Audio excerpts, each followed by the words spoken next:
DD किसान, बदलते भारत की शान।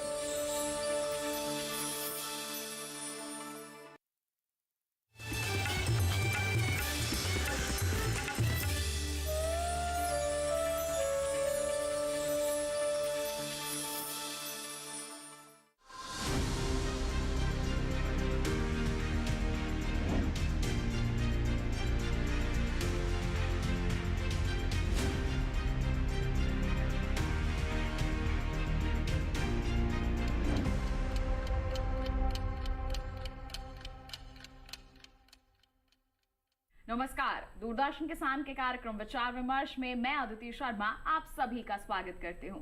किसान भाइयों बहनों, हमारे इस कार्यक्रम विचार विमर्श में एक खास सीरीज हम चला रहे हैं जो कि आधारित है एफपीओ यानी कि किसान उत्पादक संगठन पर। और आज हमारी सीरीज में हम खास लेकर आए हैं डेयरी व्यवसाय। जी हाँ, एफपीओ और डेयरी, आज के हमारे इस कार्यक्रम में इसी पर होगा विचार विमर्श।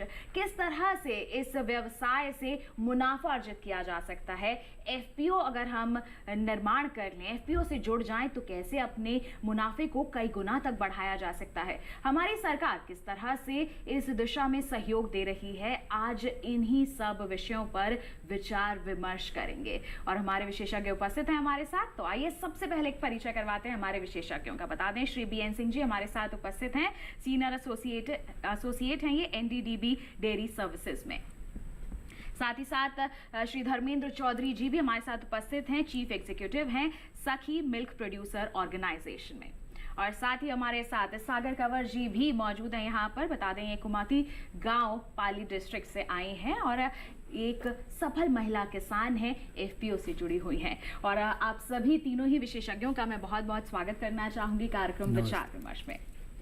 तो किसान भाइयों बहनों, आज के कार्यक्रम की शुरुआत करें, विचार विमर्श की शुरुआत करें उससे पहले आपको दिखा देते हैं हमारी एक विशेष रिपोर्ट।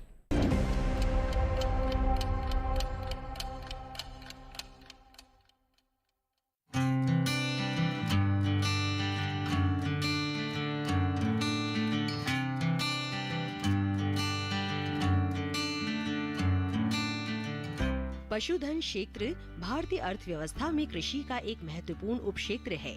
हमारे देश में पशुधन के विशाल संसाधन हैं। 20वीं पशुधन जनगणना के अनुसार देश में लगभग 303.76 मिलियन गो जातीय यानी मवेशी, भैंस, मिथुन और याक, 74.26 मिलियन भेड़ और 148.88 मिलियन बकरियां हैं। ये पशुधन गांवों में बसने वाली जनता की सामाजिक आर्थिक स्थितियों को बेहतर बनाने में महत्वपूर्ण भूमिका निभाते हैं। पशुधन न सिर्फ किसानों व पशुपालकों की आय में वृद्धि करते हैं बल्कि रोजगार के अवसर भी प्रदान करते हैं। पशुधन से ही जुड़ा हुआ है डेयरी क्षेत्र। राष्ट्रीय अर्थव्यवस्था में डेयरी का 5% योगदान है और 8 करोड़ से अधिक किसानों को इससे सीधे रोजगार मिला हुआ है। बता दें कि भारत दूध उत्पादन में पहले स्थान पर है, जो वैश्विक दूध उत्पादन में 23% का योगदान देता है। पिछले 8 वर्षों में दूध उत्पादन में 51.05% की वृद्धि हुई है, जो 2014-15 के दौरान 146.3 मिलियन टन से बढ़कर 2021-22 के दौरान 221.06 मिलियन टन पर पहुंच गई है। ये सब संभव हुआ है सरकार के अथक प्रयासों से। अपने सामाजिक आर्थिक महत्व के कारण डेयरी सरकार के लिए एक उच्च प्राथमिकता वाला क्षेत्र है। प्रधानमंत्री श्री नरेंद्र मोदी जी के नेतृत्व में सरकार डेयरी किसानों की समृद्धि के लिए हर संभव प्रयास कर रही है। इसी क्रम में प्रधानमंत्री द्वारा 6,865 करोड़ रुपए के परिव्यय के साथ एफपीओ योजना भी शुरू की गई थी। एफपीओ यानी किसान उत्पादक संगठनों के माध्यम से सरकार डेयरी किसानों को मजबूत बनाने का काम कर रही है। इसी क्रम में किसानों को स्थायी बाजार पहुंच देने के लिए डेयरी कार्यकलापों में लगी सहकारी समितियों और किसान उत्पादक संगठनों को सक्षम बनाने के लिए साल 2023-24 के दौरान कार्यशील पूंजीगत ऋण पर ब्याज सबवेंशन यानी अनुदान देने के लिए 100 करोड़ रुपए का आवंटन किया गया है। एफपीओ केवल एक कंपनी नहीं है, किसानों के लाभ के लिए बनी एक सामूहिक संस्था है। इन एफपीओ के माध्यम से छोटे किसान खाद्य प्रसंस्करण से जुड़ी, निर्यात से जुड़ी वैल्यू और सप्लाई चेन से सीधे जुड़ पा रहे हैं। देश में 10,000 किसान उत्पादक संगठन बनाने का लक्ष्य रखा गया है, जिस पर तेजी से काम हो रहा है।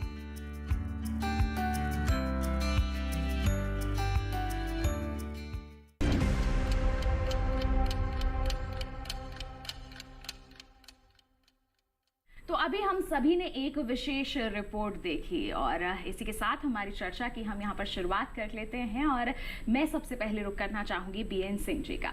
बीएन सिंह जी, जब हम बात करते हैं किसान उत्पादक संगठन और डेयरी की, तो इसके बारे में आप क्या कहेंगे? डीडी किसान के हमारे श्रोताओं को इस विशेष चर्चा में मैं बताना चाहूँगा कि डेयरी जो है भारत का एक बहुत ही महत्वपूर्ण संसाधन है, बहुत ही महत्वपूर्ण योगदान करने वाला, जीडीपी में योगदान करने वाला एक हमारा आर्थिक क्रिया है। पूरे भारत में करीब 60 करोड़ दूध का उत्पादन प्रतिदिन होता है जी। लेकिन इसमें से मात्र 10% दूध का जो व्यापार होता है वो संगठित क्षेत्र के द्वारा होता है, जिसमें से कॉपरेटिव्स भी हैं, प्राइवेट्स भी हैं। बाकी के जो दूध हैं खपत के बाद करीब 60 से 70% दूध का जो व्यापार होता है वो असंगठित क्षेत्रों के द्वारा होता है। ये बहुत ही जरूरी है कि इन असंगठित क्षेत्रों को एक संगठित क्षेत्र का रूप दिया जाए और इस संगठित क्षेत्र का रूप देने के लिए एफपीओ का योगदान और महत्व दिन प्रतिदिन बढ़ता जा रहा है। हम लोगों की कोशिश है, राष्ट्रीय डेयरी विकास बोर्ड डेयरी सर्विसेज की पहल है, कोशिश है कि इस असंगठित क्षेत्र में ज़्यादा से ज़्यादा एफपीओ का संगठन करके छोटे लघु किसानों को जोड़ करके उन किसानों तक जो संसाधन अभी तक नहीं पहुंच पाई है उन तक पहुंचाया जाए और उनको एक उत्पादक से उद्यमी बनाया जाए। तो बिल्कुल एक सफल दुग्ध उत्पादक को एक उद्यमी के रूप में यहाँ पर स्थापित किया जाए, आगे बढ़ाया जाए, इसी उम्मीद के साथ, इसी लक्ष्य के साथ यहाँ पर किसान उत्पादक संगठन निर्मित किए जा रहे हैं और किसानों को इससे जोड़ा जा रहा है। हम सभी जानते हैं कि अगर हमारे देश की हम बात करते हैं तो छोटे लघु सीमांत किसान बहुत ज़्यादा हैं, तो ऐसे में अगर वो एफपीओ से जुड़ जाते हैं तो देखिए बहुत ही ज़्यादा फायदा मिलता है। एक दूसरे के सहयोग से जितनी उन्नति की जा सकती है उतनी कम रहती है। बिल्कुल, बढ़ते हैं आगे। यहाँ पर जैसे कि हमारे विशेषज्ञ ने बताया कि अगर हम किसान उत्पादक संगठन का निर्माण कर लेते हैं, उससे जुड़ जाते हैं तो फायदा ही फायदा मिलता है। तो क्या प्रक्रिया रहती है कि हम एक किसान उत्पादक संगठन का निर्माण करें, कैसे उससे जुड़े? धर्मेंद्र चौधरी जी, आपसे इसके बारे में जानना चाहेंगे। जैसे कि आपने बताया कि किसान उत्पादक संगठन पूरे भारत में लगभग आज के टाइम में हर जगह पे किसान उत्पादक संगठन बन रहे हैं। डेयरी क्षेत्र के अंदर अगर हम बात करें तो डेयरी क्षेत्र में मैं भी बहुत सारे डेयरी क्षेत्र में दूध उत्पादक संगठन बन रहे हैं जिसमें दूध उत्पादक जो हैं उसमें सम्मिलित होकर अपना खुद का संगठन चला रहे हैं। मैं अगर बात करूं कि हमारे राजस्थान में जैसे कि हम सखी की बात करें तो सखी में वो 10 महिलाओं ने मिलकर एक दूध संगठन का निर्माण 2016 में किया था जी। आज 40,000 महिलाएं इस संगठन के साथ जुड़ गई हैं। 40,000 महिलाएं मिलके 2 लाख लीटर दूध प्रतिदिन दूध का पैदावार करके अपने संगठन में आता है। और इस जो मिल्क प्रोड्यूसर ऑर्गेनाइजेशन है इसका मेन काम यही है कि जो भी महिलाएं दूध पैदा कर रही हैं उसको उचित दाम पे खरीद के उसको मार्केट बाज़ार में बेचा जाए और ज़्यादा से ज़्यादा जो है वो उनका जो रिटर्न है उन महिलाओं को आपस में दे दिया जाए। बिल्कुल। तो जैसे आपके यहाँ का एफपीओ का नाम ही है सखी, तो ज़्यादा से ज़्यादा महिलाएं इससे जुड़ी हुई हैं, तो आपने महिलाओं को इससे कैसे जोड़ा? शुरुआत 2016 में हुई थी। स्वयं सहायता समूह के जैसे मैंने बताया कि 10 महिलाओं ने मिलकर इस संस्था को बनाया। उसके बाद में गांव में बाकी महिलाओं ने भी इन पे रुचि दिखाई, क्योंकि जिस तरीके से ट्रांसपेरेंसी और गुणवत्ता के साथ में उनको दूध का सही भुगतान मिलने लगा, समय पे मिलने लगा।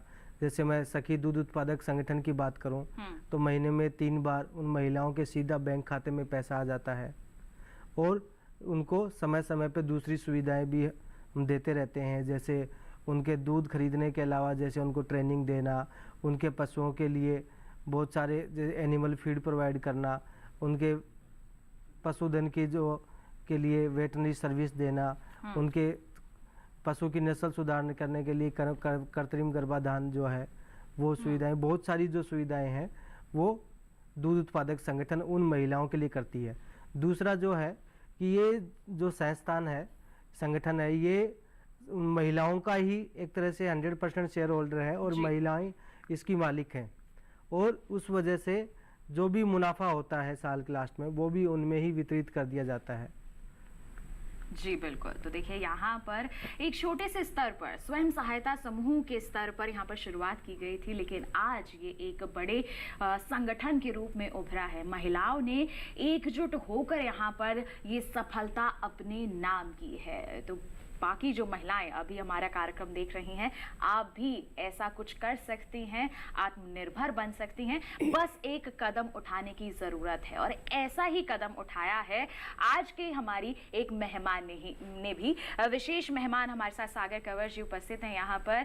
आप डायरेक्टर हैं फॉडर FPO की, क्या कहना चाहेंगी अपने सफ़र के बारे में आप?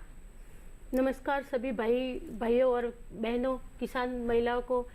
मैं सबसे पहले तो धन्यवाद करना चाहूँगी NDDB और टाटा ट्रस्ट को, जिन्होंने हमें ये डेयरी के बारे में सारा बताया जी। तो सबसे पहले तो क्या हुआ कि हमारा गांव में जो दूध का होता था, जो दूध तो हम पशुपालन तो हम करते थे, लेकिन पशुपालन करने के बाद हमें पैसों की और उसके व्यापार के बारे में ज़्यादातर जानकारी नहीं थी। तो ज़्यादातर जानकारी न होने के कारण हम दूध की वैल्यू नहीं समझते थे। तो हमारे यहाँ पे एक सभी ने मिलकर, सभी महिलाओं ने मिलकर एक संगठन बनाया, और संगठन बनाने के बाद हमने सबने विचार किया कि अपने संगठन में एक ऐसा पार्ट लेके आएंगे जो कि एक गांव में कलेक्शन होगा, उसमें हमारे जो घर पे जो आपूर्ति होगी उस दूध को हम उसी कलेक्शन में दे देंगे। इससे क्या होगा कि एक तो हमारे घर पे पैसा आ जाएगा, पैसा आने के बाद में फिर उसी जो APO और कंपनी बनी तो वहाँ के भी बहुत अच्छे नियम बनाए कि ऐसे नियम बनाए कि उन्होंने कहा कि आपका दूध इस पारदर्शिता के साथ में लिया जाएगा। उसके बाद में जो आपका पैसा होगा वो आपके महिलाओं के खाते में ट्रांसफ़र हो जाएगा। तो इससे क्या हुआ कि गांव में देखो, सभी को पता है कि गांव में जब आदमी के हाथ में पैसा जाता है तो उसका कोई सदुपयोग नहीं होता है, लेकिन महिला के पास में पैसा जाए तो एक एक रुपये का महिलाएं हिसाब करती है और सोच समझकर उसको मतलब खर्च करती है। तो सबसे पहला फायदा ये हुआ कि महिलाओं के खाते में पैसा ट्रांसफर होने लगा।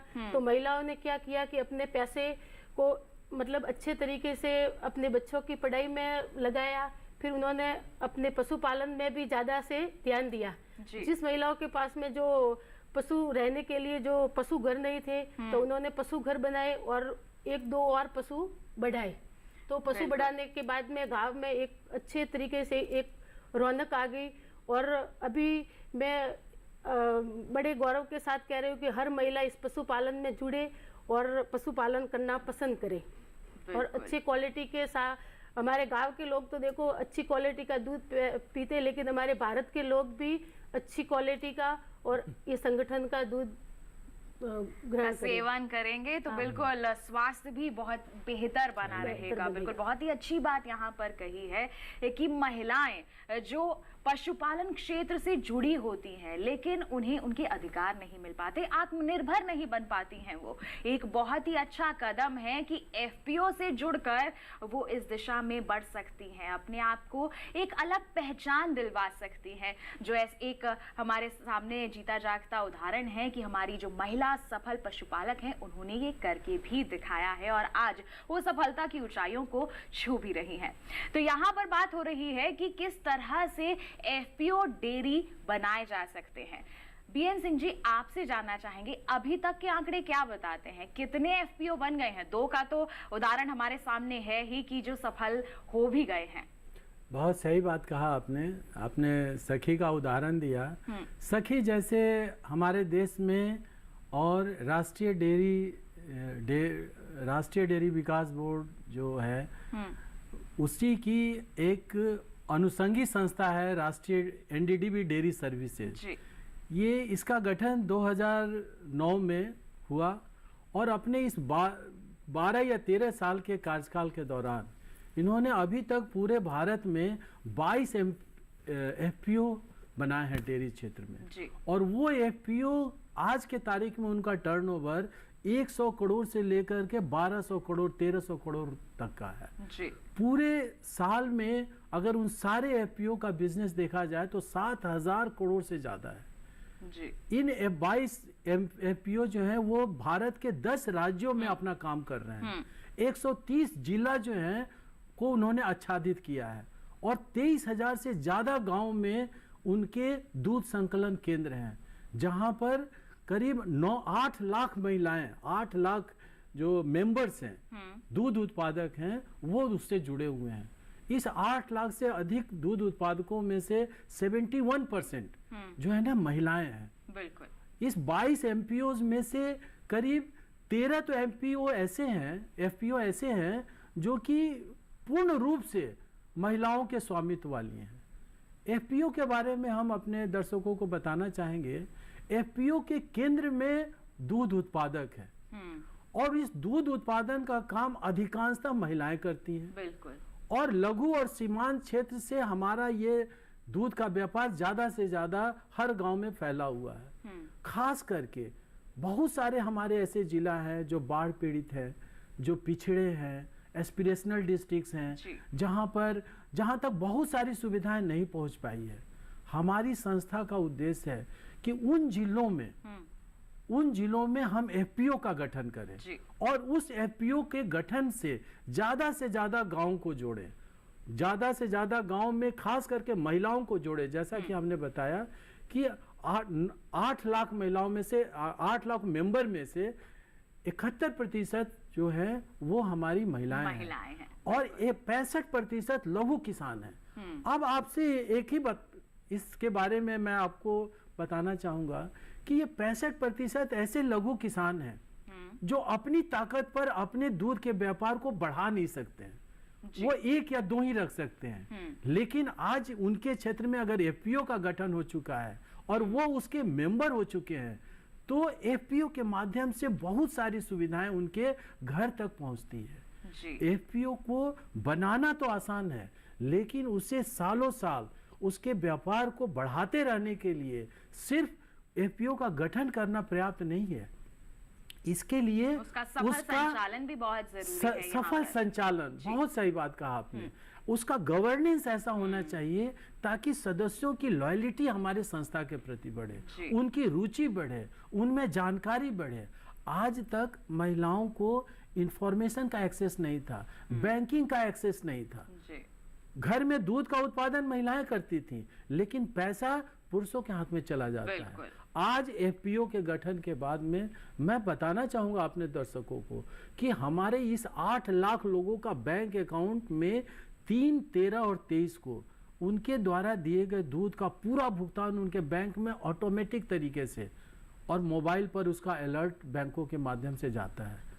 इससे महिलाओं में एक उनके एक्सेस टू क्रेडिट जो कहलाता है बैंक के साथ उनका जुड़ाव हो गया है। बहुत सारी महिलाएं हैं जो पहले एक पशु रखती थी जब बैंक में उनका नियमित आमदनी होने लग गया तो बैंक की सुविधाएं उनको केवाईसी के माध्यम से दूसरी सुविधाएं वो लेकर के आर्थिक योगदान के लेकर के उन्होंने अपना व्यापार को बढ़ाना शुरू किया। सखी के हमारे मुख्य कार्यकारी हैं वो बताएंगे कि उन्होंने अपने क्षेत्र में उन महिलाओं के बैंक के इस व्यवस्था के वजह से कितनी ज्यादा पशुधन नए खरीदे गए। बिल्कुल। और पशुधन की संख्या में यहाँ पर विस्तार हुआ है, हम कह सकते हैं कि बढ़ोतरी हुई है और साथ ही साथ महिलाओं में जो एक अलग ही आत्मविश्वास आया है वो तो अलग ही है। यहाँ पर बिल्कुल देखिए महिलाएं सफल हो रही हैं आत्मनिर्भर बन रही हैं और एफपीओ की कहीं ना कहीं बहुत ही बेहतरीन भूमिका मैं एक उदाहरण देना चाहूंगा कि एक महिला जो 3 साल पहले 4 से 5 लीटर दूध का उत्पादन करती है आज वो 3-4 सालों में ही उसने करीब 59 लाख रुपीस का दूध का व्यापार 1 साल में किया है सखी से जुड़ करके। बिल्कुल। और अगर ये खुद अकेले करने का प्रयास होता तो शायद इसमें इतनी सफलता ना मिल पाती, लेकिन जब एफपीओ से जुड़ जाएंगे तो ये असंभव से लगने वाली चीज भी संभव हो सकती है, और ये हुआ भी है जैसे बता रहे हैं हमारे विशेषज्ञ। तो इसके बारे में धर्मेंद्र जी क्या बताना चाहेंगे, कैसे जागरूक करेंगे हमारी महिलाओं को, हमारे किसानों को कि वो एफपीओ से जुड़े, कि उनका मुनाफा कितना गुना तक बढ़ सकता है? देखिए, मैं डीडी किसान के दर्शकों को बताना चाहूँगा कि एफपीओ का, जैसे मैंने पहले भी बताया, कि जो भी मुनाफा होता है वो किसानों के संगठन से जुड़े हुए जितने भी किसान हैं या महिलाएं हैं उनमें आपस में वितरित कर दिया जाता है। जैसे कि अभी बीएन सिंह जी ने बताया कि किस तरीके से महिलाओं ने किया, मैं एक बताना चाहूँगा कि हमारे ही एक एफपीओ से जुड़ी एक सरिता जहांगीर करके एक महिला है, तो वो 4 साल पहले सखी एफपीओ के साथ में जुड़ी। स्टार्टिंग में उसके पास 3-4 एनिमल थे, 7-8 लीटर दूध वो रोजाना का अपने घर में पैदा करती थी। आज उस महिला के पास अपने पैसे जोड़ के कुछ बैंक से भी हमने लोन दिलाया, उसके बाद में उसको जो आज उस महिला के पास 40 दूध देने वाली दुधारू गाय हैं, और उनका जो रोजाना का जो दूध है वो 400 से 500 लीटर आता है। पिछले साल उस महिला ने एफपीओ के अंदर 1,57,000 लीटर दूध की पैदा करके एफपीओ को दिया, और एफपीओ ने उसको 59 लाख रुपए का पेमेंट सीधा उसके खाते में दिया। इवन जो मुनाफा की बात बताऊं मैं, तो 62,000 रुपया उसको बोनस एफपीओ ने दूध की प्राइज के अलावा उस महिला को दिया। इस तरीके से बहुत सारी महिलाएं जो हैं वो एफपीओ के साथ जुड़ रही हैं, और जो 2 लीटर 4 लीटर पैदा कर रही थी उन महिलाएं आज जो है वो 10 लीटर 15 लीटर की तरफ आगे बढ़ रही हैं। मैं बताना चाहूँगा कि जैसे हमारे सखी एफपीओ के साथ 40,000 महिलाएं जुड़ी हुई हैं। इन महिलाओं को पहले बैंक में जाते थे तो लोन देना तो दूर की बात, एक अलग दृष्टि से देखा जाता था। ये एफपीओ से के साथ में जुड़ने का एक सबसे बड़ा जो फायदा हुआ है एक अलग पहचान यहाँ पर मिली है, अलग पहचान मिला है, और उनके सीधा खाते में पैसा मिलने लगा है। आज उनको कुछ भी काम होता है तो बैंक तुरंत उसके द्वार पे लोन देने के लिए आता है। मैं आपको बताना चाहूँगा कि 40,000 महिलाओं में से 8,000 महिलाओं को आज भी हमारे बैंकिंग के माध्यम से लगभग 52 करोड़ रुपए का लेंडिंग चल रही है। बिल्कुल। तो देखिए यहाँ पर तस्वीर कितनी बदल गई है केवल किसान उत्पादक संगठन के साथ जुड़ने के बाद। तो आप उम्मीद लगा सकते हैं कि किसान उत्पादक संगठन कितने कारगर साबित हो सकते हैं हमारी आय को बढ़ाने के लिए, हमें आर्थिक मजबूती प्रदान करने के लिए, एक अलग पहचान दिलवाने के लिए। तो ये अलग पहचान और किस तरह से हमें मिल सकती है इसके बारे में बताएंगे, आपको चर्चा करेंगे, लेकिन एक छोटी सी ब्रेक के बाद कहीं मत जाइए, देखते रहिए हमारा खास कार्यक्रम विचार विमर्श, बने रहिए दूरदर्शन किसान पर।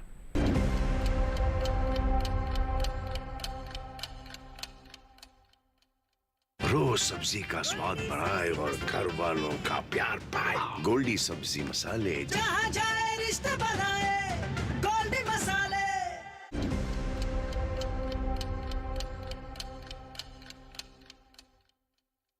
ब्रेक के बाद दूरदर्शन किसान के कार्यक्रम विचार विमर्श में आप सभी का फिर से स्वागत। आज हम बात कर रहे हैं किसान उत्पादक संगठन डेयरी के बारे में। जी हाँ, हमारी एफपीओ की सीरीज में आज खास है डेयरी। तो अब हम भी आगे बढ़ते हैं, सागर कंवर जी का यहाँ पर रुख करते हैं। सागर कंवर जी, जैसे आपने बताया कि महिलाओं ने आपके क्षेत्र में भी एफपीओ से जुड़कर काफी बदलाव देखे हैं। यहाँ पर जो पहले एक पशु का पालन करती थी, उन्होंने पशुओं की संख्या में वृद्धि की है, दुग्ध उत्पादन में यहाँ पर वृद्धि की है। अन्य महिलाओं को प्रेरित करने के लिए, उन्हें इससे जोड़ने के लिए आपके द्वारा किस तरह के प्रयास हो रहे हैं? क्या है कि देखो, हमारा ऐसा कोई स्वार्थ या कुछ भी यहाँ पे कोई नहीं होता है। छोटे से छोटे किसान को भी हम अपने एफपीओ में जोड़ना चाहते हैं जी। क्योंकि अगर कोई जुड़ना चाहता है तो क्या प्रक्रिया रहेगी? आप जुड़ना चाहते हैं तो वो एक फॉर्म हमारे एफपीओ का होता है, उसमें 50 रुपए तो प्रवेश शुल्क होता है, और 100 रुपए हम पहले से एक शेयर ले लेते हैं। फिर उसके बाद में हमारा जैसे एक शेयर कंपनी में जमा हो गया, और जैसे ही वो अपना दूध का भुगतान करेंगे, ऐसे ऐसे उसके दूध के हिसाब से उसका शेयर कटता जाएगा, और उसके बाद में उस कंपनी, उस एफपीओ के वो सदस्य बन जाएंगे। बिल्कुल, एकमात्र फॉर्म भरना होता है, छोटा सा शुल्क यहाँ पर देना होता है और आप एफपीओ का हिस्सा बन सकते हैं। और भूमिका क्या रहती है आपके एफपीओ में अलग अलग लोगों की? जैसे हमारे विशेषज्ञ ने कहा था कि सफल संचालन भी बहुत जरूरी हो जाता है, तो क्या क्या भूमिकाएं रहती हैं अलग अलग सदस्यों की आपके एफपीओ में? हमारे एफपीओ में ऐसा रहता है कि जो सदस्य जुड़ता है तो उसी फॉर्म पे हमारा सारा सिस्टम लिखा होता है कि आपको एक साल में 200 लीटर दूध और 200 दिन पूरे करने और 500 लीटर दूध उस कंपनी को देने होते हैं जी। पूरी प्रक्रिया पहले से ही यहाँ पर स्पष्ट तौर पर बता दी जाती है कि ये नियम कानून है, इनका पालन करते हुए आप सदस्य बनेंगे। और अगर आप समय अवधि के अंतर्गत इतना दुग्ध उत्पादन करते हैं और उसे यहाँ पर मुहैया करवाते हैं, उपलब्ध करवाते हैं, तो निश्चित तौर पर आपको इतना पैसा दिया जाएगा। तो उसमें वृद्धि भी की जा सकती है, जैसे आपने कहा कि 200 लीटर दूध यहाँ पर दिया जा सकता है। अगर ज्यादा उत्पादन हुआ तो अगर पशुपालक का ज़्यादा उत्पादन हुआ तो कंपनी उनका घर के उत्पादक का दूध ले सकते हैं और तो उसके हिसाब से उसको शेयर कटवाना। लेकिन हम ऐसा समझते हैं कि अगर फार्मर कहीं से दूध खरीद कर हमारी कंपनी को देता है तो ये हमारे कंपनी में अलाउ नहीं करते हैं। बिल्कुल, तो नियम कानून बहुत ही यहाँ पर कड़े रहते हैं। जैसे हमारे विशेषज्ञ बीएन सिंह जी ने भी कहा था कि सफल संचालन बहुत जरूरी होता है और अगर हमें सफलतापूर्वक एक किसान उत्पादक संगठन को चलाना है तो नियमों का पालन तो यहाँ पर करना ही होगा। नियमों के अनुसार अगर हम चलेंगे, एक संगठित रूप में आगे बढ़ेंगे तो सफलता हर एक को प्राप्त यहाँ पर होगी। बीएन सिंह जी, अब मैं आपसे जानना चाहूंगी कि हमारे किसान जानकारी रखते हैं और हम उम्मीद करते हैं हमारे कार्यक्रम के माध्यम से भी जागरूक हो रहे होंगे, एफपीओ से जुड़ना चाहते हैं, तो उनका पहला कदम क्या होना चाहिए? बहुत सही सवाल आपने पूछा। एफपीओ के संचालन के बारे में किसानों के बीच में बहुत ज़्यादा स्पष्टता नहीं है। एफपीओ का संचालन जो होता है, जैसे सागर कंवर जी अपने अनुभव से बता रही थी कि एफपीओ के निर्माण के बाद उसका जो सबसे प्रमुख काम होता है उसका संचालन, और एफपीओ का संचालन सदस्यों के द्वारा ही होता है। सदस्य ही इसके संचालक होते हैं, सदस्य ही इसके मालिक होते हैं, सदस्य ही इसके नियंत्रक भी होते हैं। यानी कि सदस्य मेंबर भी होता है जो कि दिन प्रतिदिन दूध देता है, सदस्य ही इसके बोर्ड के सदस्य होते हैं जो नीति नियम ये निर्धारित करते हैं, और सदस्य ही आम सभा में इसके व्यवसाय को बढ़ाने जैसी नीतियों का भी अनुमोदन करते हैं। अब मैं आपके दर्शकों को ये बताना चाहूँगा कि एफपीओ का संचालन होता कैसे है। पहला चीज़ जो होता है कि जहाँ भी एफपीओ है, डेयरी में एफपीओ है, वहाँ गांव-गांव में एक स्वचालित दूध संकलन की व्यवस्था लगाई जाती है जी। दूध संकलन की ऐसी व्यवस्था जिसमें सारे काम ऑटोमेटिक होते हैं और बिचौलिया बिल्कुल भी ना आ सके, ऐसा व्यवस्था किया जाता है। यानी कि दूध अगर आपूर्ति किया गया तो बिना माने ह्यूमन इंटरफेस के वो दूध का जो आंकड़ा है वो कंप्यूटर में चला जाए और फिर सीधे एफपीओ के पास चला जाए। जांच का जो है व्यवस्था वो भी बिना ह्यूमन इंटरफेरेंस के वो सीधे वहां चला जाए और जो पर्ची निकले उस पर्ची से किसान को पैसा मिल जाए। दूध का संकलन हो गया। अब जो दूसरा स्थिति होता है कि 10 दिनों के बाद 1 से 10 का पैसा 3, 13, 23 सारे सदस्यों के बैंक अकाउंट में चला जाता है। ये 10 दिन का व्यापार हो गया। और 1 महीने के बाद में सारे सदस्यों को यह जानकारी दी जाती है कि आपके गांव के कितने सदस्य थे और उन्होंने से कितना दूध उन्होंने दिया और पूरे गांव का कितना व्यापार हुआ और इस व्यापार में कितना भुगतान हुआ और इसमें कितने खर्चे किए गए, ताकि सदस्यों को इंफॉर्मेशन के साथ जोड़ा जा सके, पारदर्शिता यहाँ पारदर्शिता हो सके, किसान को पता हो कि हमारे गांव में दूध का व्यापार क्या हो रहा है। और जब उन्हें यह भी बताया जाता है कि जैसे आपके गांव में व्यापार हो रहा है ठीक उसी तरीका से 23,000 गांव में इस तरह से व्यापार हो रहा है आपके गांव में उसी तरीका का। ये एफपीओ क्या है? एफपीओ एक कलेक्टिव एक्शन है, दूध का व्यापार का कलेक्टिव एक्शन जो एक खास नियम से होता है। इसमें अनुशासन और आदर्श दोनों चीजों से सदस्यों को जोड़ा जाता है। उन्हें ये बताया जाता है कि अगर एफपीओ को आगे बढ़ाना है, बड़ा करना है, और जब तक बड़ा नहीं किया जाएगा इसके प्रति लीटर लागत कम खर्च नहीं होंगे, और अगर बड़ा होगा तो इसके प्रति लीटर लागत खर्च कम होंगे और किसान को ज्यादा से ज्यादा पैसा मिल पाएगा। मैं आपके दर्शकों को बताना चाहता हूं कि दूध के व्यापार में जितना बाजार से पैसा मिलता है सेल करने के बाद दूध को, उसका 85% से ज़्यादा, 85 से 90% तक पैसा जो है किसानों के बैंक अकाउंट में दूध के भुगतान के रूप में कर दिया जाता है। एक चीज़ तो ये हो गया। दूसरा चीज़ जो सबसे महत्वपूर्ण है, दूध का व्यापार सिर्फ खरीद बिक्री का व्यापार नहीं है, इसका रियल केंद्र जो है पशुधन है। ये पशुधन के घर पर, हर एक किसान के घर पर एआई का सुविधा, कृत्रिम गर्भाधान का, नस्ल सुधार का व्यवस्था किया जाता है। मैं आपको बताऊं, पिछले 1 साल में करीब 5 करोड़ जो है एआई का फ्रोजन सीमेंट डोज जो है ना, हमारी कंपनी की तरफ से देश में बिक्री किया गया। यानी इससे नस्ल का सुधार बहुत तेजी से हो रहा है। दूसरा चीज जो है हमारा यहाँ सीड का सीड, हरे चारे का बीज, इवन सखी कंपनी ने भी, और ऐसे करीब 10 ऐसे एफपीओ बनाए गए हैं जो फॉडर पर ही सिर्फ काम कर रहे हैं, ताकि देश में 1 प्रोडक्ट 1 डिस्ट्रिक्ट के हिसाब से कि इस फॉडर को हम ज़्यादा से ज़्यादा किसानों तक पहुंचा सके। तीसरा चीज़ जो हम लोग इस चीज़ को कर रहे हैं, साइलेज किस तरीक़ा से किसान के पशु आहार किस तरह से इनको दिया जाए, राशन बैलेंसिंग की कैसे जानकारी दी जाए। और यही कारण है कि दूध का व्यापार में किसानों की रुचि बढ़ती जा रही है, उनके लागत खर्च कम होते जा रहे हैं, उनकी आमदनी में इंटरेस्ट होता जा रहा है और वो बचत करते जा रहे हैं। तो एफपीओ सिर्फ दूध बिक्री का साधन नहीं है। बिल्कुल, बहुत ही अच्छी यहाँ पर आपने बात कही है कि अगर हम एफपीओ डेयरी की बात करते हैं तो उसका संदर्भ केवल दूध की खरीदारी या बिकवाली से ही नहीं है, उत्पादन से ही नहीं है, बल्कि जो पशुपालन से जुड़े अलग अलग व्यवसाय हैं उससे भी है। चारा प्रबंधन यहाँ पर कह रहे हैं, चारा उत्पादन की बात यहाँ पर कर रहे हैं, साइलेज निर्माण की हम यहाँ पर बात कर रहे हैं, साथ ही साथ नस्ल सुधार में भी काफ़ी अहम भूमिका निभाई जा रही है। तो ऐसे में मैं आपसे जानना चाहूँगी धर्मेंद्र जी, जैसे हमारे विशेषज्ञ ने कहा कि पशुधन को यहाँ पर और भी ज़्यादा बढ़ाया जा सके, उनका संवर्धन भी किया जा सके, इसमें भी किसान उत्पादक संगठन एक बहुत ही अहम भूमिका निभा रहे हैं। तो आप इस लिहाज से क्या कहेंगे? देखिए, किस तरीके से पशुधन बढ़ाया जाए, इसमें 2 पिरामिड मैन होते हैं इसमें।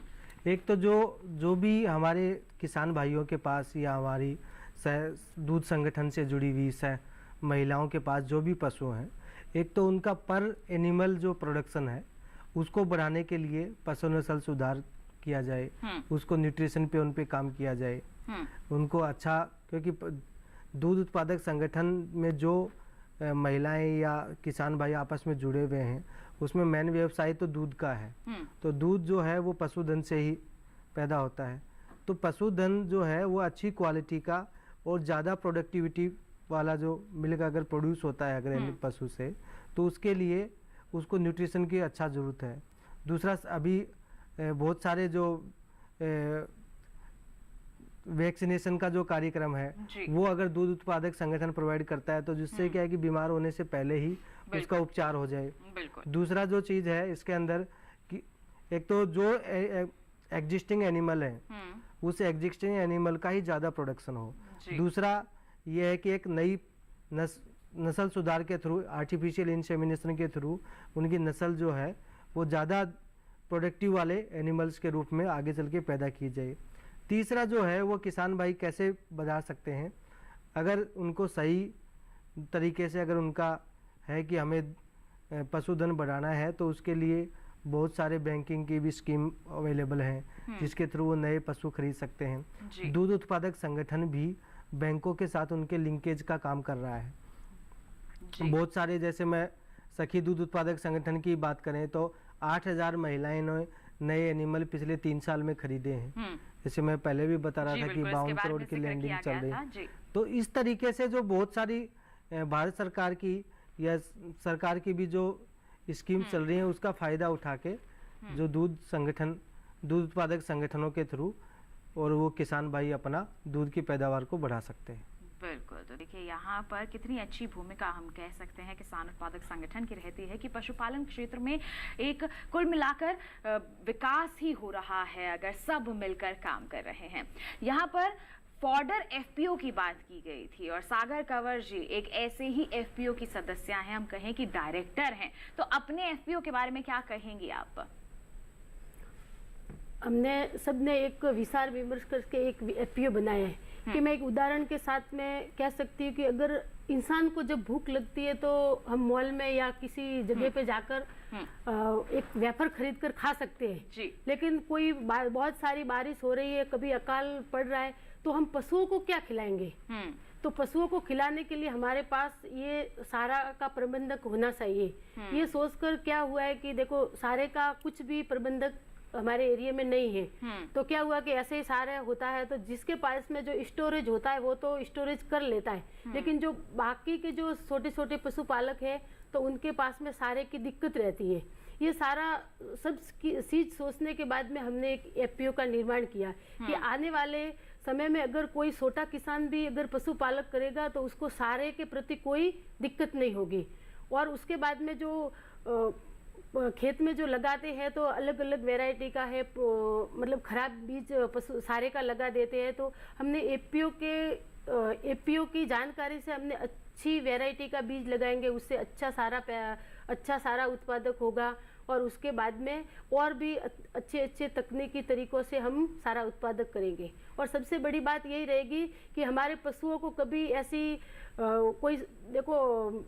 कोई प्राकृतिक आपदाओं में भूखा न मरना पड़े, ऐसी हमारे गांव की ये सारा सोचकर हमने एक एफपीओ का निर्माण किया है। बिल्कुल, सोच बहुत ही अच्छी है कि भूख लगती है तो खाना उपलब्ध होना चाहिए और हमारे पशुओं के लिए भी यही बात लागू होती है।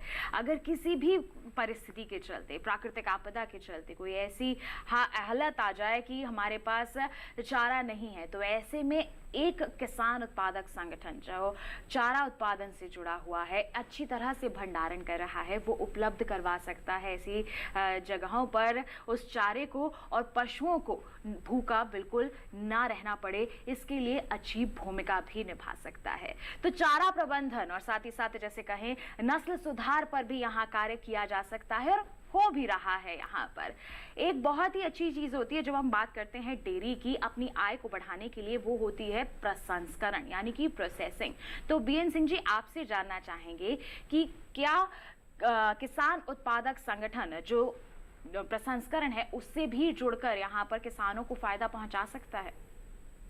एफपीओ का काम में प्रसंस्करण एक बहुत ही महत्वपूर्ण कड़ी है। पहला कड़ी तो होता है कि दूध का संकलन करना, दूध हमने गांव से संकलन कर लिया।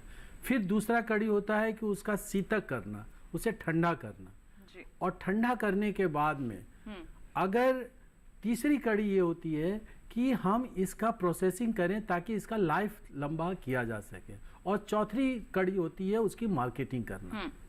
तो अभी तक जो हमारे राष्ट्रीय डेयरी विकास बोर्ड के द्वारा जो 22 प्रोड्यूसर्स एफपीओ बनाए गए हैं उसमें, और जो 10 राज्यों में काम कर रहे हैं, जो करीब 40 लाख लीटर दूध प्रतिदिन संकलन करते हैं और उसका शीतक करते हैं, तो उसमें से अधिकांश दूध तो बिक्री हेतु वो दिल्ली मार्केट में आ जाता है जी।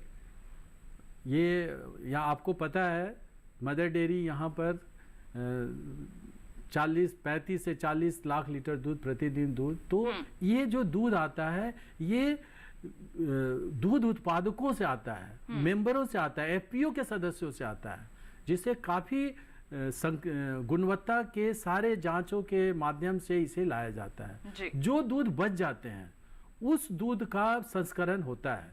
जैसे मैं आपको बताऊं, गुजरात में राजकोट में जूनागढ़ स्थित प्रसंस्करण प्लांट है, प्रोसेसिंग प्लांट है, जहां पर 3-4 लाख लीटर दूध का प्रोसेसिंग करके माही प्रोड्यूसर्स कंपनी वहां खुद ही मार्केट करती है।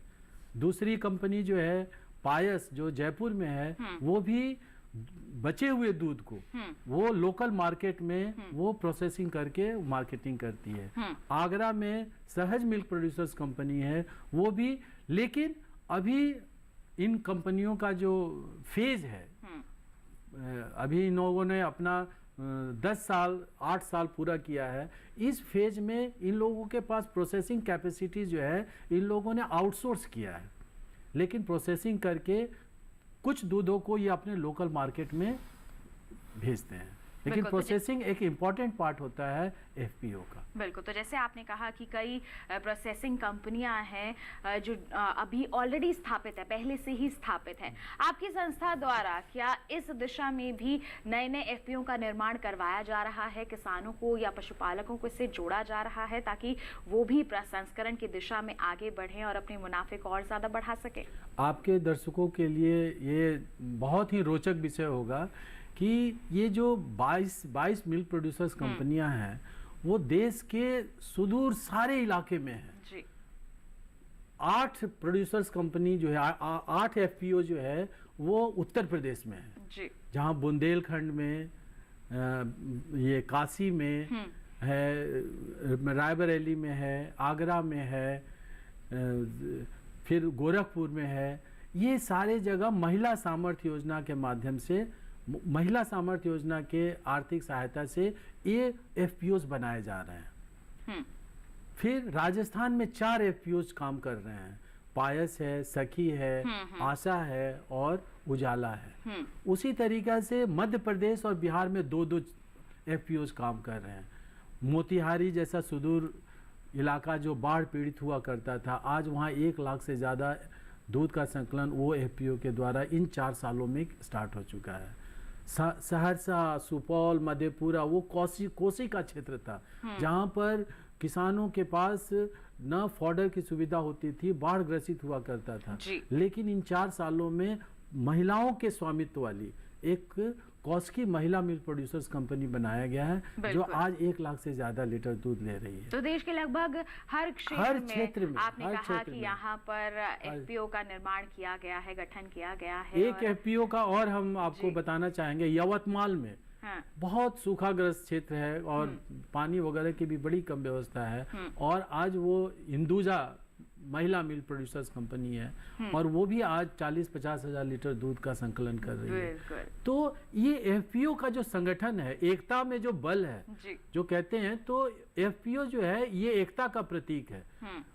प्राइमरी प्रोड्यूसरों का, प्राथमिक उत्पादकों का ये एकता है कि हम एक साथ काम करेंगे और एक साथ मिल करके हम अपनी लागत खर्च कम करेंगे और अपना उत्पादन बढ़ाएंगे, हम अपना व्यापार बढ़ाएंगे, और जो भी सुविधाएं भारत सरकार, राज्य सरकार और दूसरे एजेंसीज के पास उपलब्ध हैं, यूनिवर्सिटीज़ के पास जानकारी उपलब्ध है, उस जानकारी को हम अपने किसानों के घर तक पहुंचाएंगे जी, और खास करके लघु और सीमांत किसानों को, ताकि ये जो विकास की गति है और तेजी से हो सके और आमदनी और तेजी से बढ़ सके, आमदनी में वृद्धि हो सके, यही लक्ष्य है। और इसी उम्मीद के साथ एफपीओ का गठन किया जा रहा है। महिलाओं को, पुरुषों को इससे जोड़ा जा रहा है और हमारी कोशिश भी यही है कि हम प्रेरित कर सकें देश के सभी किसानों को, पशुपालकों को कि आप भी इससे जुड़ें।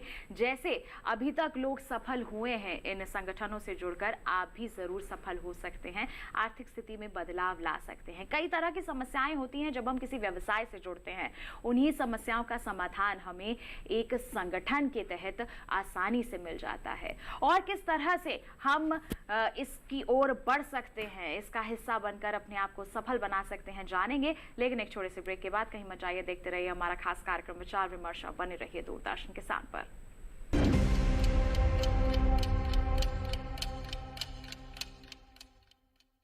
रोज सब्जी का स्वाद बढ़ाए और घर वालों का प्यार पाए, गोल्डी सब्जी मसाले। जहाँ जाए रिश्ते बनाए, गोल्डी मसाले।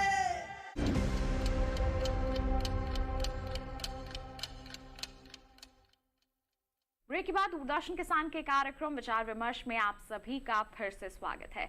आज हम बात कर रहे हैं किसान उत्पादक संगठन डेयरी के बारे में। ब्रेक पर जाने से पहले हमारे विशेषज्ञ ने कहा था कि एकता में ही बल है। जी हाँ, अगर हम एक साथ मिलजुल कर काम करते हैं तो सफलता हमारे कदम जल्द ही चूमती है। हम अकेले रहकर भी सफल जरूर हो सकते हैं, लेकिन कई तरह की समस्याओं का सामना हमें उसमें करना पड़ता है। अगर हम एकजुट होकर संगठन के रूप में यहाँ पर काम करते हैं तो समस्याओं का समाधान जल्दी मिलता जाता है और सफलता भी जल्दी ही हम प्राप्त कर सकते हैं। जब हम बात करते हैं किसी व्यवसाय की या फिर कहें कि खासतौर पर जैसे हम डेयरी की ही बात कर रहे हैं, तो उसमें भी एक समस्या आती है बाजार की। तो ऐसे में धर्मेंद्र जी आपसे जानना चाहेंगे कि बाजार की जो समस्या होती है एफपीओ के माध्यम से उसमें कितना समाधान मिल जाता है? देखिए, एफपीओ के माध्यम से बाजार में की जो समस्या है उसका भी बहुत हद तक समाधान मिल जाता है। जैसे मैं आपको उदाहरण देना चाहूँगा। जैसे सखी दूध उत्पादक संगठन की अगर बात करें, ये मेवात रीजन में बेसिकली काम करता है। तो अगर कोई महिला 5 लीटर 10 लीटर दूध पैदा करे, उसको बाजार में लेके जाए बेचने के लिए, तो जितनी कीमत का वो दूध नहीं है उससे ज़्यादा तो उसके और सारे खर्चे लग जाते हैं जी।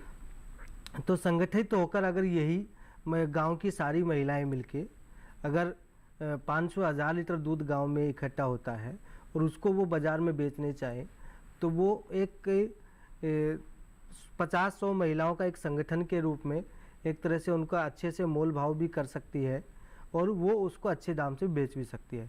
इसी तरीके से हम जैसे बात करें कि 40,000 महिलाएं जो है, या दूसरे अगर बात करूँ एफपीओ की, मैं दूसरे चीज़ मत हूँ, किसी एक बल्क क्वांटिटी में अगर आप किसी के साथ बात करने जाओगे तो एक अच्छा नेगोशिएशन पावर भी दूध एफपीओ को आ जाता है, जिसकी वजह से वो एक जो प्रोडक्ट है उसका अच्छा दाम उसको मिल पाता है, जिसकी वजह से वो उसी अच्छे दाम को ही वो उन चीज़ों में अपने किसानों के अंदर बांट सकता है। बिल्कुल। तो दूसरा आपने जो बताया कि समस्या रहती है तो उसका समाधान एफपीओ के माध्यम से मिल सकता है। जैसे इनपुट की अगर हम बात करें तो इनपुट में बहुत सारे हमारे किसान जो हैं उनको ज़रूरत होती है इनपुट की, बहुत सारी चीज़ें, हरे चारे के बीज चाहिए या सीड चाहिए उनको सोविंग करने के लिए एग्रीकल्चर में भी। तो उनको अगर जैसे अभी सखी दूध उत्पादक संगठन है, उसके 40,000 लोगों को ये सारी चीज़ें चाहिए, वो एक साथ भी अगर कोई बाज़ार से अगर परचेज करता है तो एक डिस्काउंट के साथ उनको वो मिल जाता है और उन किसानों को भी वो अच्छे। इससे सबसे अच्छा जो उपाय है कि बाजार और किसान के बीच में बिचौलियों को खत्म करने का काम है, वो जो उत्पादक संगठन है वो करते हैं।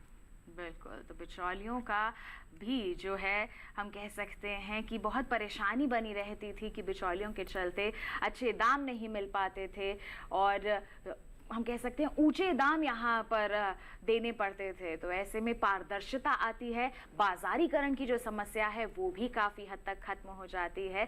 एकता में ही बल है, ये जो किसान उत्पादक संगठन है ये साबित भी करके दिखा रहे हैं, लोग सफल हो रहे हैं। बिल्कुल, कुछ जोड़ रहे थे आप धर्मेंद्र जी। मैं ये कहना चाहूँगा, जैसे मैं आपको बताना चाहूँ कि डेयरी के अंदर जैसे अभी सबसे बड़ा जो है वो बिचौलियों का काम होता है, जैसे पशु आहार है।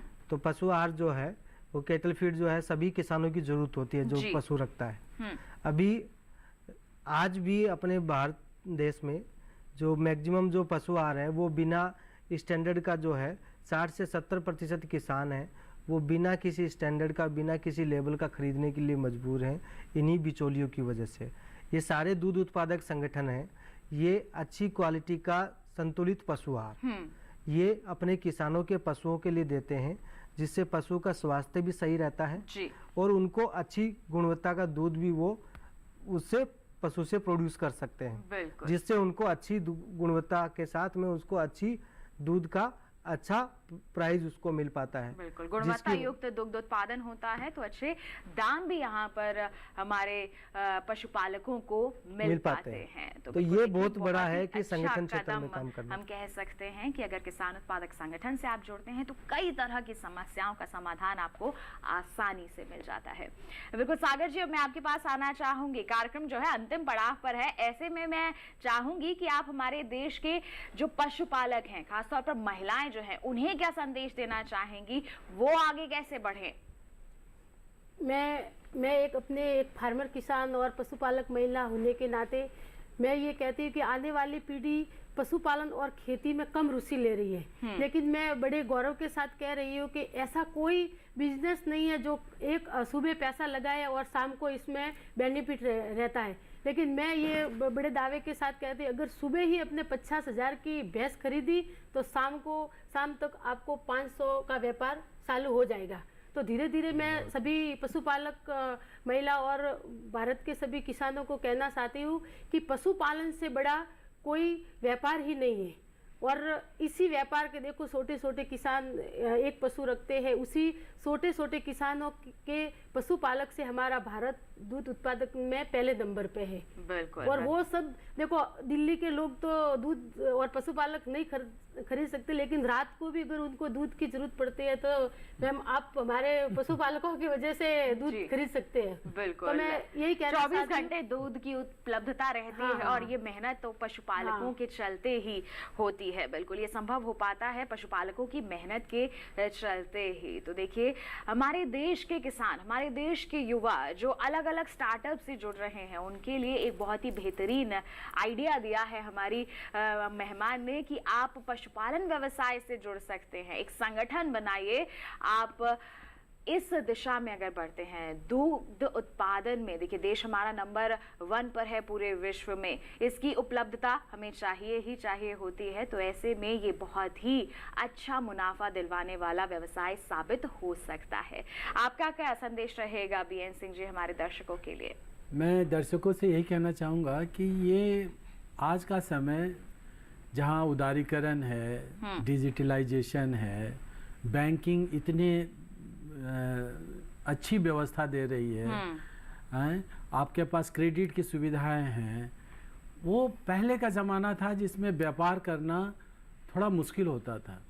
आज अगर हम संगठन बना लें तो, और हमारा लीगल फ्रेमवर्क भी हमें सपोर्ट कर रहा है, हमारा सेंट्रल एक्ट ये बहुत ही आसानी के तरीके से आपको कंपनी का फॉर्मेशन हो जाता है, एफपीओ का निर्माण हो जाता है, और उस एफपीओ से आप गांव के जो वो क्षेत्र जिस क्षेत्र में अभी तक विकास नहीं पहुंच पाया है, उसको आप सिर्फ संगठन करके, क्योंकि ये जो किसान है वो प्राइमरी उत्पादक है, प्राथमिक उत्पादक है, लेकिन वो प्राथमिक उत्पादक से वो उद्यमी सिर्फ इसलिए नहीं हो पा रहे हैं क्योंकि वो जो ये डिजिटलाइजेशन है, बैंकिंग है, क्रेडिट है, इंफॉर्मेशन है, इनके प्रति जागरूक नहीं है, उसके वहां तक से वो कनेक्ट नहीं हो पा रहे। बिल्कुल। एफपीओ का काम है कि इसके लिए एक ब्रिज का काम करे।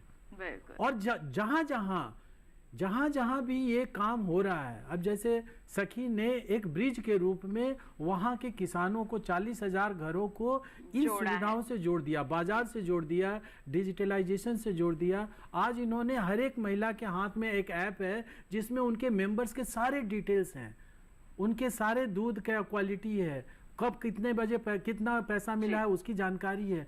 तो उनका मन ये कंप्यूट कर लेता है, कैलकुलेट कर लेता है कि हम कितना आगे बढ़ रहे हैं। तो आज के तारीख में मैं अपने दर्शकों से यही कहना चाहूँगा कि एफपीओ एक ऐसा व्हीकल है, एक ऐसा आपके सामने एक इंस्ट्रूमेंट है आपके पास, जिससे आप एक अविकसित जो क्षेत्र है, जो पिछड़ा क्षेत्र है, उसे भी जोड़ सकते हैं और जो असंगठित है, जो असंगठित है उसका आप अधिक से अधिक जो है ना उसको मुख्य धारा में ला सकते हैं।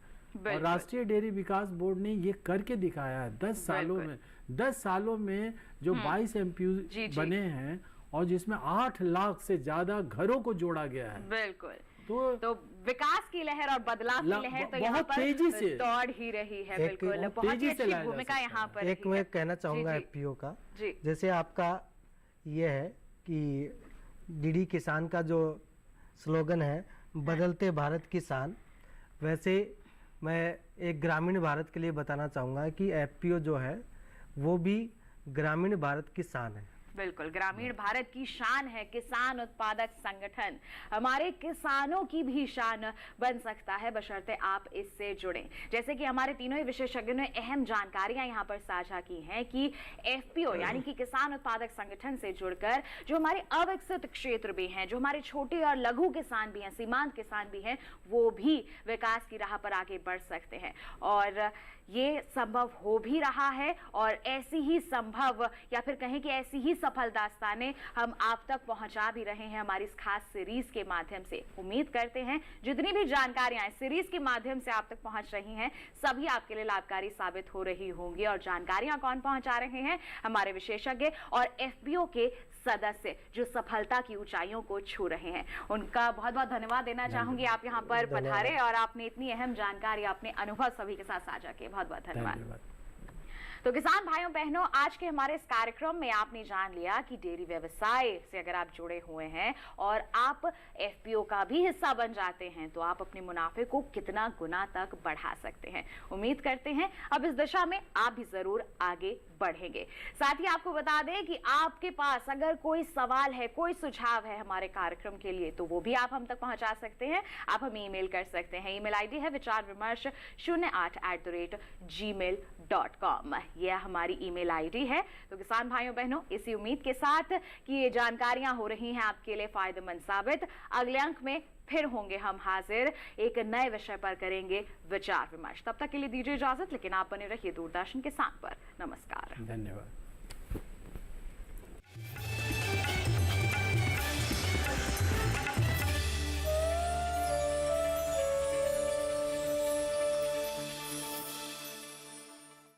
बड़की का मुंह दिखाई होगा। कल आ रहे हैं पांडे एंड फैमिली।